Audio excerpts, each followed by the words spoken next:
नमो भगवते वासुदेवाय नमः। जय माता रानी। दोस्तों, आप देख रहे हैं आपका अपना YouTube चैनल व्रत त्योहार टोटके। मैं हूं आपके साथ रिमझिम शर्मा। खरमास, देखिए साल में 2 बार खरमास लगता है। जब सूर्य धनु राशि में प्रवेश करते हैं तब जो एक संक्रांति, धनु संक्रांति आती है, वो खरमास होता है। दूसरी बार जब सूर्य देव मीन राशि में प्रवेश करते हैं, यानी कि जब मीन संक्रांति लगती है तब खरमास होता है। तो साल में 2 बारी खरमास लगते हैं। दोस्तों, साल के अंतिम महीने में दिसंबर में जब सूर्य धनु राशि में प्रवेश करते हैं, जब धनु संक्रांति आती है, तब खरमास का मास शुरू हो जाता है, जो कि हर साल लगभग मिड दिसंबर, मतलब दिसंबर मास के मध्य से लेकर जनवरी मास के मध्य तक रहता है। तो आज इस वीडियो में जानेंगे कि साल 2023 में जो साल का आखिरी खरमास है, वो कब से कब तक लग रहा है। शास्त्रों के मुताबिक खरमास के मास में शुभ कार्य नहीं होते, तो कौन से वो शुभ कार्य हैं जो नहीं होते हैं, और खरमास में दोस्तों हमें क्या ऐसे वो कार्य हैं जो करने चाहिए। तो ये संपूर्णता से सभी जानकारियां इस वीडियो में आपको प्राप्त होने जा रही है, तो वीडियो को अंत तक जरूर देख लीजिए। दोस्तों, साल 2023 का आखिरी जो खरमास है वो लग रहा है 16 दिसंबर से। इस दिन धनु संक्रांति है। इसका समापन होगा 15 जनवरी 2024 को मकर संक्रांति पर। मकर संक्रांति पर एक बार फिर से सूर्य मकर राशि में प्रवेश करेंगे और इसी के साथ ही खरमास का समापन हो जाएगा। दोस्तों, अब खरमास को लेकर बहुत तरह की बातें रहती है जहन में, तो यहाँ पर जान ही लेते हैं हम विस्तृतता से कि खरमास में कौन से ऐसे कार्य हैं जो हमें नहीं करने चाहिए। तो खरमास में धनु संक्रांति से लेकर मकर संक्रांति के बीच में, क्योंकि सूर्य धीमी गति से चलते हैं और इस समय बृहस्पति के घर में रहते हैं सूर्य, तो उनका प्रभाव भी जो है ना बृहस्पति ग्रह का, वो कम हो जाता है। इसी वजह से कोई भी मांगलिक कार्य नहीं किया जाता, क्योंकि उसका पूर्ण फल ही हमें प्राप्त नहीं होता।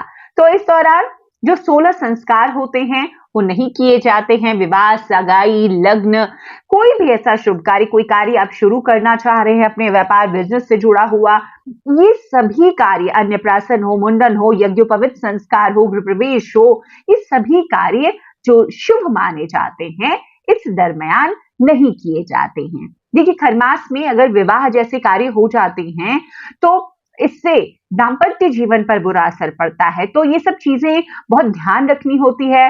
खरमास की अवधि में अगर गृह प्रवेश हम कर लेते हैं तो इसका भी अशुभ फल हमें प्राप्त होता है। उस घर में रहने वालों पर दोष लगता है और जो भी उस घर में लोग रहते हैं उनका जीवन तनाव में गुजरता है। देखिए, शुभ कार्य, अगर कोई नया बिजनेस आप शुरू कर लेते हैं तो व्यापार से जुड़ी हुई समस्याएं आती हैं। देखिए, अशुभ फलों की प्राप्ति होती है खरमास में हम जिन कार्यों को शुरू कर लेते हैं। इसीलिए कोई भी इस दौरान नया कार्य आपको शुरू नहीं करना है, जिससे कि धन संपत्ति की आपकी हानि हो, परिवार में आपके कलेश बढ़े। कोई भी कार्य जो आप करेंगे उसमें सफलता नहीं मिलेगी तो नुकसान ही उठाना पड़ता है। तो इन कार्यों को आपको खरमास में नहीं करना है। अब खरमास में देखिए, मैंने बताया आपको क्या नहीं करना है, लेकिन खरमास में कुछ ऐसे कार्य होते हैं जो हमें जरूर करने चाहिए। तो कौन से वो कार्य हैं जो हमें जरूर करने चाहिए? देखिए, खरमास में शुभ कार्य वर्जित है, लेकिन जो ये समय अवधि होती है ना पूरे मास की, पूजा पाठ के लिए बहुत शुभ मानी जाती है। खरमास के देवता भगवान विष्णु जी हैं, तो ऐसी मान्यता है कि इस समय परिवार में अगर हम खुशहाली चाहते हैं, हर प्रकार से तरक्की के रास्ते हमारे खुले, हम ऐसा चाहते हैं, तो हमें भगवान श्री हरि विष्णु की पूजा आराधना पूरे मास में करनी चाहिए। इस मास में सत्यनारायण की कथा अगर अपने घर में आप करते हैं, करवाते हैं, बहुत इसका फल मिलता है। खरमास के पूरे मास में तुलसी जी की पूजन से, तुलसी जी की नियमित हम रोजाना, देखिए वैसे तो पूजा करते हैं, जो लोग नहीं करते हैं, खरमास के मास में नियमित जल देने से, संध्या समय में दीपक लगाने से बहुत ही ज्यादा शुभ फलों की प्राप्ति होती है।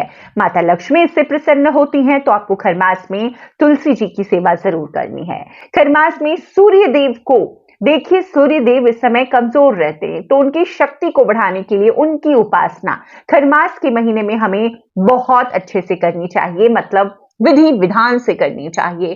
तो खरमास में रोज सूर्य देव को आप जल अर्पित करें। जल आपको तांबे के पात्र से अर्पित करना है। थोड़ा सा गुड़ डालें, एक लाल फूल डालें, थोड़ा सा तिल डालें और जल अर्पित करें। ऐसा करने से आरोग्यता का वरदान मिलता है। सेहत से जुड़ा हुआ कोई भी हमारे दुष्प्रभाव इस शरीर में वो समाप्त होता है। दोस्तों, अगला कार्य खरमास के दौरान बृहस्पति ग्रह के मंत्रों का जप करना बहुत शुभता लेकर आता है, शुभ फलों की प्राप्ति होती है। तो खरमास के दौरान भगवान बृहस्पति के मंत्रों का अगर जप आप करते हैं तो शुभ फलों की प्राप्ति होती है। तो ये 5 कार्य हैं जो आपको खरमास के दौरान जरूर करने चाहिए। अब दोस्तों, खरमास जो संक्रांति होती है ना, इस दिन स्नान का बहुत महत्व हो जाता है। इस दिन का धनु संक्रांति का जो पुण्य काल है वो है शाम में 4:09 से लेकर 5:27 तक। धनु संक्रांति के पुण्य काल में जो लोग स्नान वगैरह करते हैं हर संक्रांति में, वो स्नान करेंगे। तो दोस्तों, उम्मीद करती हूँ कि अब इस खरमास के मास में आपको क्या नहीं करना है ये बिल्कुल अच्छी तरह से आप समझ गए होंगे, और खरमास के मास में वो 5 कार्य जो हमें जरूर करने चाहिए इसकी भी आपको अब जानकारी है। दोस्तों, कुछ ऐसी चीजें हैं जो खरमास के दौरान आपको नहीं खानी चाहिए। खरमास के दौरान आपको गाजर, मूली, तेल, चावल, तिल, भतुआ, मूंग, सोंठ और आंवले का सेवन नहीं करना चाहिए। खरमास में आपको तामसिक भोजन का सेवन बिल्कुल नहीं करना चाहिए। तो उम्मीद करती हूँ कि खरमास में अब जो आने वाला 1 महीना होगा उसमें इन सभी विशेष बातों का आप ध्यान रखेंगे। आप जितना पूजा पाठ कर सकते हैं, भगवान श्री विष्णु के मंत्रों का जप कर सकते हैं, गुरु बृहस्पति के मंत्रों का जप कर सकते हैं, सूर्य नारायण के मंत्रों का जप कर सकते हैं अपने जीवन के लिए, उतना ही आपको ये फल प्रदान करेगा। तो ये वीडियो अगर पसंद आया हो तो जरूर लाइक कर दीजिएगा। चैनल पर पहली बार आए हैं, इस तरह की जानकारी आपको भी अच्छी लगती है तो चैनल को सब्सक्राइब करना ना भूलें। नोटिफिकेशन के लिए बेल बटन जरूर प्रेस कर दें ताकि जब भी मैं इस प्रकार की कोई भी नई जानकारी शेयर करूं वो आपको सबसे पहले प्राप्त हो सके।